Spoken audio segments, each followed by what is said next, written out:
ملسی سے آپ کو اپڈیٹ دیں گے۔ سربراہ تحریک لبیک پاکستان علامہ حافظ سعد حسین رضوی کی ہدایت پر تحفظ قرآن اور فلسطین ریلی نکالی گئی۔ سویڈن اور امریکہ میں ہونے والی حالیہ قرآن پاک کی بے حرمتی اور اسرائیل کی جانب سے فلسطین میں ہونے والے مظالم کے خلاف ضلعی امیر تحریک لبیک پاکستان وہاڑی رضوان شفیق کی قیادت میں ریلی کا انعقاد کیا گیا۔ ریلی کا آغاز دفتر TLP فائن سٹی سے ہوا۔ ریلی سے خطاب کرتے ہوئے مقررین کا کہنا تھا کہ حکومتی سرپرستی میں امریکہ اور سویڈن میں ہونے والی ناپاک جسارت کی شدید مذمت کرتے ہیں۔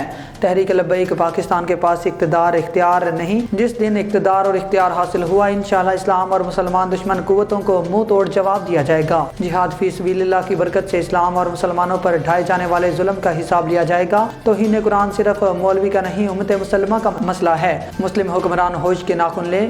ریلی میں امیر حلقہ PP 235 شبان بلوچ، مہر فیاض، راؤ دل نواز، عدنان گوری، راؤ منظور الہی، مبشر فرید قاری، ممتاز احمد سعیدی، فرید رضا، اظہر عربی، UC ذمہ داران سمیت کثیر تعداد میں لوگوں نے شرکت کی۔